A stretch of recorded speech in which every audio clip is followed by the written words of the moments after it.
वर्षवासाच्या काळामध्ये आज अष्टमीच्या आर्य उपोषक आहे। तर आज आपण आर्य उपोषक दिनी एक टॉपिक इथे वाचणार आहोत, तो म्हणजे मृत्यूपासून कोणाचीही सुटका होत नाही। मृत्यूपासून कुणाचीही सुटका होते का? नाही। मनुष्य जन्माला आलेला आहे तर तो मृत्यू त्याला येणारच आहे। ठीक आहे, बरोबर आहे। मनुष्य किंवा कोणताही प्राणी जर तो जन्माला आलेला आहे तर त्याला एक ना एक दिवस मृत्यू त्याची होणारच आहे। तर आजची ही गोष्ट आहे सुपबुद्ध राजाची। कोणाची गोष्ट आहे? सुपबुद्ध राजाची। तर धम्मपदामध्ये गाथा क्रमांक 128, न अनंत लिखे न समुद्र मध्ये न पब्बतानं विवरं पविसं न विज्जती सो जगतिपदेशो यथष्टिंदं नपस हेय मच्छु। ह्या गाथेचा अर्थ असा आहे, न आकाशात, आकाश म्हणजे आभाळ, न आकाशात ना समुद्राच्या तळाशी, आकाशातही नाही आणि समुद्राच्या तळाशी सुद्धा नाही, न पर्वत गुहामध्ये, पर्वताची जे गुहा राहते गुफा त्याच्यामध्ये संसारात असे कुठलेही स्थान नाही आहे। संसारात असे कुठलेही स्थान नाही आहे की जिथे मनुष्य राहून मृत्यूपासून वाचू शकते। अशी ह्या पृथ्वी जगावर अशी कुठलीही जागा नाही आहे, असं कुठलंही स्थान नाही आहे की जिथं मनुष्य राहून स्वतःला वाचवू शकते। ना आकाशामध्ये राहून तो स्वतःला वाचू शकते मृत्यूपासून, ना पर्वत गुहामध्ये, ना समुद्राच्या तळाशी। ठीक आहे। तथागताचे वास्तव्य न्यगृधाराम विहारात असताना राजा सुप्रबुद्धाला उद्देशून त्यांनी ही गाथा म्हटली आहे। आता हे जे राजा सुप्रबुद्ध होते हे कोण होते? तर भगवंताचे सासरे म्हणजे सिद्धार्थांचे सासरे होते। कुणाचे? सिद्धार्थांचे सासरे होते। कोण? सुप्रबुद्ध राजा। राजा सुप्रबुद्ध राजकुमार सिद्धार्थांचा सासरा होता। तो दोन कारणांनी भगवंतावर क्रोधित झालेला होता। जो राजा सुप्रबुद्ध होता भगवंताचा सासरा, तो दोन कारणांमुळे भगवंतावर खूप नाराज झालेला होता, क्रोधित झालेला होता। तर त्यामधून दोन कारणे कोणती? पहिला कारण आहे की सुप्रबुद्धाची जी मुलगी होती त्यांच्या मुलीचं नाव काय होतं? यशोधरा। यशोधरेला सोडून त्यांनी ग्रहत्याग केला होता आणि संन्यासी जीवन स्वीकारला, म्हणून हा पहिला कारण होता त्यांच्या क्रोधाचा। कोणता? त्यांनी काय केलं होतं? तथागतांनी आपला गृहस्थ जीवन सोडून संन्यास जीवन स्वीकारला, हा त्याचा पहिला कारण। दुसरा कारण असा की त्यांचा जो पुत्र होता, सुप्रबुद्धाचा मुलगा जो होता, त्याला सुद्धा बुद्धांनी प्रवर्जित केलं होतं आपल्या भिक्खू संघांमध्ये।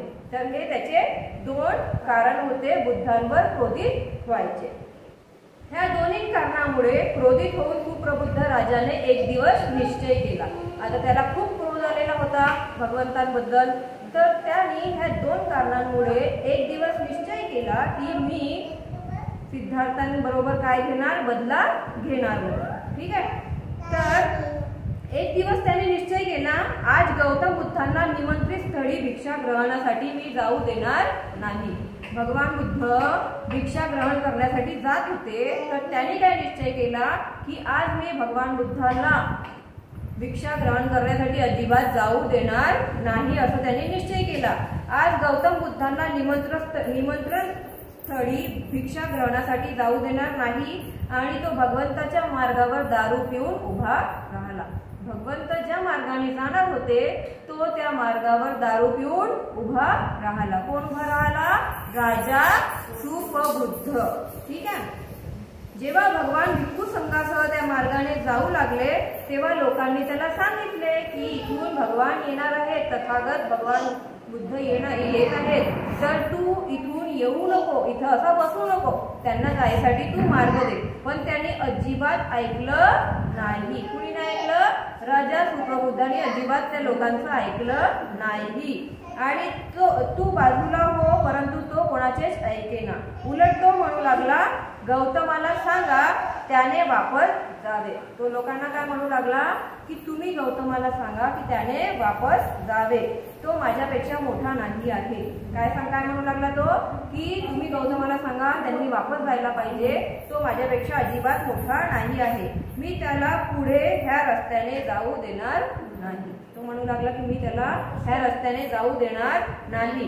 लोकांनी सुप्रबुद्धाला खूप समजावले परंतु तो अजिबात ऐकला नाही. वारंवार तो असंच बोलत राहिला. एखादा दारू पिणारा माणूस वारंवार एकच गोष्ट बोलत राहते, तशासारखा तो तीच गोष्ट बोलत राहिला की मी मोठा आहे, तथागत गौतम बुद्ध खूप मोठे नाही आहे, त्याच्यापेक्षा मोठा मी आहे, हे वारंवार तो गोष्ट बोलू लागला. शेवटी सुप्रबुद्धाने जाण्यासाठी मार्ग न दिल्याने भगवंत वापस परतले. त्यांनी रस्ता नाही दिला भगवंतांना भिक्षा ग्रहण करायसाठी जाण्यासाठी, तर भगवंत वापस परतले आणि त्या दिवशी मग भगवंतांनी भोजनच ग्रहण केलं नाही का.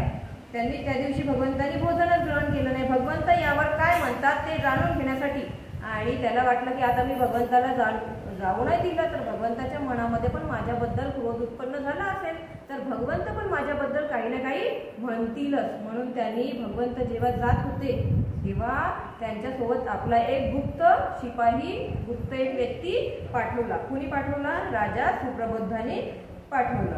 आणि भगवंत जेव्हा तिथून परत निघाले तेव्हा त्यांनी त्या सुप्रबुद्धाकडे बघून स्मित हास्य दिलं, असं हलकसं हास्य दिलं. ही गोष्ट कुणी बघितली? ह्या गोष्टीकडे कुणाचं लक्ष गेलं? तर जे आनंद भंतेजी होते त्यांनी बघितलं की भगवंत स्मित हास्य करत आहेत राजा सुप्रबुद्धाकडे बघून. तर त्यांनी म्हणजे भंते आनंदनी भगवंतांना विचारलं की तुमच्या स्मित हास्याचे कारण काय आहे. तेव्हा भगवंत काय म्हणतात, आनंद सुप्रबुद्धास पाहिलेस काय? सुप्रबुद्धास तू पाहिलेस काय? तर आनंद म्हणतो, हो भंतेजी मी बघितले. सुप्रबुद्धाने फार अविवेकी कार्य केलेले आहे. त्याने फार अविवेकी कार्य केलेले आहे. त्याने भिक्षाटनासाठी जाण्याचा मार्ग बंद केला. त्याने भिक्षाटनासाठी माझा मार्गच बंद केला. आजपासून 7व्या दिवशी आपल्या राजवाड्यातील पायऱ्याच्या खाली तो जमिनीत गडप होईल. आणि भगवंत काय म्हणतात, आजपासून 7व्या दिवशी तो त्याच्या राजवाड्याच्या पायऱ्याखाली तो जमिनीत गडप होणार. सुप्रबुद्ध शाक्याच्या थेरांनी बुद्धांचे हे वचन त्याला जाऊन सांगितले. आता जो गुप्त मनुष्य होता तर त्यांनी हे वचन कुणाला जाऊन सांगितले? सुप्रबुद्धाला जाऊन सांगितले. यावर सुप्रबुद्ध म्हणाला, गौतमाला अतिशय गर्व झालेला आहे. सुप्रबुद्ध काय म्हणतो, गौतमाला अतिशय गर्व झालेला आहे. त्याला वाटतं तो जे कथन करील ते सत्यच होईल. गौतमाला खूप गर्व झालेला आहे. त्याला असं वाटतं की मी जे म्हणणार ते नेहमी सत्यच होईल, परंतु त्याचे हे वचन मी सत्य होऊ देणार नाही. काय म्हणतो तो, त्याचे हे वचन जे आहे ते मी सत्य होऊ देणार नाही. हे मी असत्य आहे त्याचे वचन हे मी काय म्हणतो आपण प्रूफ करून दाखवणार, सिद्ध करून दाखवील. ज्या पायऱ्यांनी खाली जमिनीत मी गडप होईल असे गौतमाने म्हटले त्या पायऱ्याच मी काढून टाकतो. तो काय म्हणतो, गौतमाने म्हटलं की ह्या पायऱ्यावरून मी जमिनीच्या आतमध्ये गडप होणार, ह्या पायऱ्याच मी काय करतो, काढून टाकतो, जेणेकरून त्या वापरण्याचा मोह मला येणार नाही. पायऱ्याच काढले तर मला त्याचा मोहच येणार नाही, मी त्याच्यावरून चालणार सुद्धा नाही. आणि आपली राहण्याची व्यवस्था त्याने प्रसादात वरच्या मजल्यावर केली.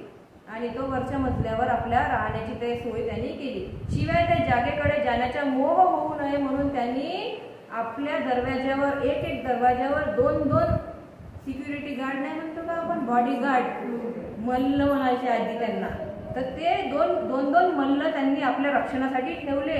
आणि त्यांना सांगितलं की चुकूनही मी ह्या पायऱ्यांकडे जाताना दिसलो तर मला पकडून ठेवणे आणि मला तिथे अजिबात जाऊ देणे नाही. असे म्हणून तो सुप्रबुद्ध प्रसादाच्या वरच्या मजल्यावर शयनगृहात जाऊन राहिला. तिथे म्हणजे जाऊन राहायला लागला. सुप्रबुद्धाची ही प्रवृत्ती व त्याच्या माणसांना दिलेले त्याचे आदेश ऐकून तथागत म्हणाले. म्हणजे सुप्रबुद्ध काय विचार करत होते आणि त्यांनी आपल्या माणसाला असे आदेश दिले होते हे बघून, हे ऐकून भगवान बुद्ध काय म्हणतात, भिक्खूंनो, हा सुप्रबुद्ध प्रसादात राहूनच नव्हे तर आकाशात जरी जाऊन बसला तरी मृत्यूपासून त्याची सुटका नाही. आता त्यांनी त्या पायड्यावरून मी गडप होईल जमिनीमध्ये म्हणून त्यांनी त्या पायड्यावर जाणारच नाही म्हणे, नाही का. आणि तो वरच्या मजल्यावर जाऊन राहायला लागला. परंतु भगवंत काय म्हणतात की जरी आपण तिथेच नाही, आकाशात जरी आपण जाऊन लपलो तरी पण मृत्यूपासून आपली सुटका नाही आहे. बुद्धांचे वचन कधीही असत्य ठरत नाही. 7व्या दिवशी त्याचा भूमिप्रवेश तिथेच होईल. भगवंत काय म्हणतात, 7व्या दिवशी त्याचा भूमिप्रवेश तिथेच होईल जिथे मी सांगितलेले आहे. कुठे सांगितलं होतं त्यांनी? पायऱ्यांच्या खाली. बुद्धाच्या वचनात द्विधा स्थिती नसते. बुद्धांचा जो वचन असते त्याच्यामध्ये तो अजिबात डगमगवत नाही, कधी बदलू नाही शकत ते, असे सांगून धम्मोपदेश करताना भगवंतांनी खालील अर्थाची गाथा उच्चारलेली होती. न आकाशात न समुद्राच्या तळाशी. आपण आकाशातही नाही आणि समुद्राच्या तळाशी आपण जाऊन लपलो किंवा एखाद्या पर्वताच्या गुहामध्ये जरी जाऊन आपण लपलो तर संसारात अशी कुठलीही जागा नाही आहे जिथे राहून मनुष्य मृत्यूपासून वाचू शकेल. अशी कुठली जागा आहे का जिथे राहून मनुष्य मृत्यूपासून वाचू शकेल? नाही. नंतर 7व्या दिवशी तथागताच्या भिक्षाटनाच्या वेळी त्या प्रसादाच्या खाली सुप्रबुद्धचा मंगल नावाचा घोडा भीतीने किंकाळू लागला. जेव्हा 7व्याच दिवशी भगवंताची जेव्हा भिक्षा ग्रहण करायची वेळ झाली होती तेव्हाच त्याच वेळी त्यांचा जो मंगल नावाचा घोडा होता, कुणाचा? सुप्रबुद्ध राजाचा मंगल नावाचा घोडा होता, तो खूप जोरात किंकाळू लागला आणि दिवारांना लाथा मारू लागला खूप जोरात आणि भिंतीवर तो खूप प्रहार करू लागला. सुप्रबुद्धाने त्याचे खिंकारणे ऐकून त्या आवडत्या घोड्याला नियंत्रित करण्यासाठी, आता तो त्याच्या मंगल नावाचा जो घोडा होता तो राजा सुप्रबुद्धाचा आवडता घोडा होता, तर त्याने त्याला नियंत्रित करण्यासाठी बसलेल्या जागावरून उठून दरवाजाकडे तो धावला. दरम्यान आतापर्यंत घेत असलेल्या दक्षतेविषयी तो अजागृत होता. आतापर्यंत विचार करत होता तो की मी अजिबात त्या पायऱ्यांकडे जाणार नाही, परंतु आता त्या घोड्याला सावरण्यासाठी तो जायसाठी त्याच्या लक्षातूनच निघून गेली ती गोष्ट की काय, ह्या पायऱ्याकडे मी गेलो तर माझी मृत्यू होणारच आहे. दरवाजाकडे धावल्यानंतर दरवाजा आपोआप उघडला. तो दरवाजाकडे धावायला लागला, दरवाजा आपोआप उघडला व पूर्वी लावलेल्या पायऱ्यांच्या जागी तो धावत आला आणि जिथे ते पायऱ्या होत्या तिथेच तो धावत आला. त्याचे पहिरेदार मल्ल त्याला अडवण्याचे विसरून गेले होते. त्यांनी त्याला ड्युटी सांगितली होती सुप्रबुद्ध राजाने, परंतु ते विसरून गेले होते. धावता जिथे पूर्वी पायऱ्या होत्या तिथेच तो खाली आदळला. जिथे पायऱ्या होत्या ना पूर्वी तिथेच तो आदळला. जमीन फाटली आणि तो त्या जमिनीमध्ये गाडला गेला. जमीन फाटली आणि जमिनीच्या आतमध्ये तो गाडला गेला व मरण पावला आणि मृत्यू झाली. मग त्याची मृत्यूनंतर तो अविची नरकात जाऊन पडला. कोणत्या नरकात? अविची नरकात जाऊन पडला.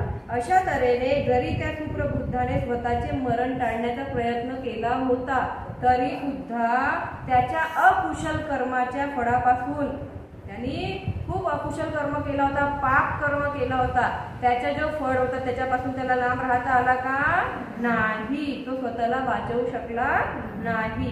ज्या प्रदेशात राहून मृत्यू आक्रमण करू शकणार नाही असा कोणता प्रदेश आहे जिथे आपण राहून आपल्यावर मृत्यू प्रवेश करू शकणार नाही, आक्रमण करू शकणार नाही, असा पृथ्वीचा प्रदेश केसाच्या अग्रभागा इतका लहानसा भाग सुद्धा पृथ्वीवर नाही आहे. आपला एका केसाच्या अग्रभागा एवढा भाग सुद्धा ह्या पृथ्वीवर नाही आहे की जिथे आपण राहून स्वतःला मृत्यूपासून वाचवू शकू. जिथे राहून मृत्यूवर विजय मिळवता येईल अशी कुठली जागा आहे का? नाही. धम्मोपदेशाच्या शेवटी तिथे उपस्थित असलेले बरेचसे साधक श्रोतापन्न झाले आणि जेव्हा भगवंत हा धम्मोपदेश करीत होते तेव्हा तिथे पुष्कळ सारे साधक उपस्थित होते, तर त्यांच्यामधून बरेचसे साधक जे होते ते श्रोतापन्न अवस्थेला प्राप्त झाले. कोणाची गोष्ट होती? राजा सुप्रबुद्धाची. मृत्यूपासून आपली कधीही सुटका नाही आहे. आपण कुठेही जाऊन लपलो तरी आपल्याला जेव्हा आपल्याला मरण यायचं आहे तेव्हा तो आपल्याला मरण येणारच आहे. आपण आकाशात जरी जाऊन लपलो किंवा समुद्राच्या तळाशी किंवा पर्वताच्या गुहामध्ये जरी जाऊन आपण लपलो, स्वतःला वाचवलं, तरी ह्या पूर्ण पृथ्वीवर आपल्या एका केसा एवढी सुद्धा जागा नाही आहे की जिथे आपण जाऊन लपू आणि आपण आपल्या मृत्यूला वाचवू शकणार. अशी आहे का जागा? नाही. म्हणून भगवंत काय म्हणतात की पाप कर्मापासून लांब राहा आणि कुशल कर्म करत राहा. अकुशल कर्म करू नये. अकुशल कर्म करू तर आपण नरक लोकामध्ये पुनर्जन्म घेऊ. आपला पुनर्जन्म कुठे होणार? नरक लोकामध्ये. आणि पुण्य कर्म करू तर आपलं पुनर्जन्म कुठे होईल? देव लोकामध्ये. ठीक आहे. साधू साधू.